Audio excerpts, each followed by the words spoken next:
Tuwing nakikinig sa Chris Day Audios.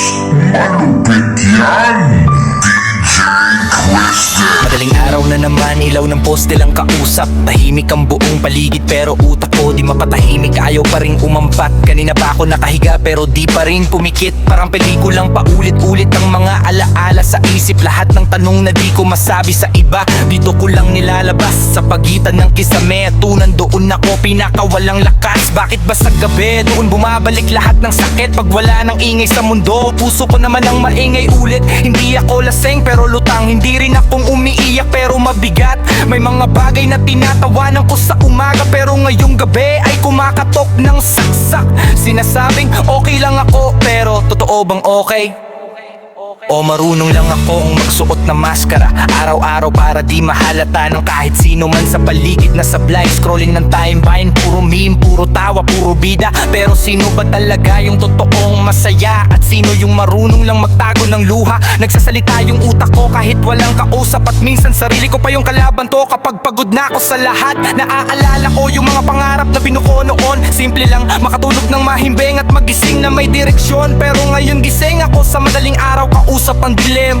Hinahanap yung lakas ng loob na nawala sa gitna ng dami ng dinamdamin. Ang dami kong sana ako nito, sana kaya ko pa, sana hindi na ganito. Sana may yakap na mahigpit at boses na nagsasabing tama na, nandito ako. Pero wala kaya sarili ko na lang muna yung kakampi ko. Kahit wasak, kahit pagod, kahit walang tulog, babangon pa rin ako. Oo, napapagod din akong maging matatag palagi. Ako yung takbuhan ng iba pero kanino ba ako pwedeng sumandal? Sandali, hindi nila alam, sa gabi ako pinakatotoo. Sa araw kasi sanay na kong magpanggap na walang bumabagabag sa puso ko.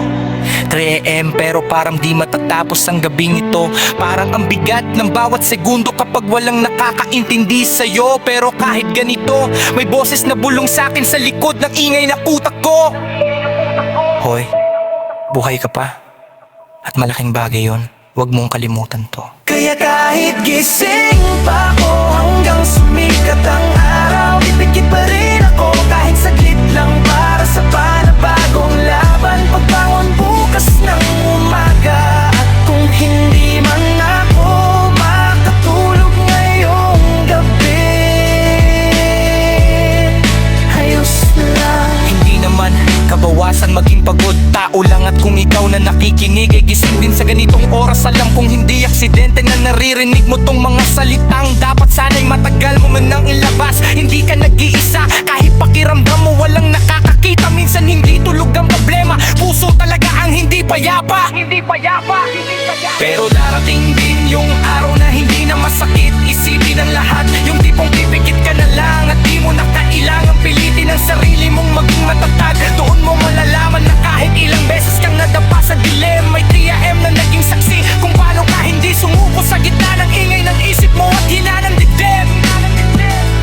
Hanggang sa maging payapa rin tayo, kahit hindi ngayon, bukas, sa makalawa, o sa araw na handa na ulit ang puso at isip na magkatugon. Pero ngayong gabi, sapat na muna yung totoo ka. Sapat na yung huminga ka. Sapat na yung nandito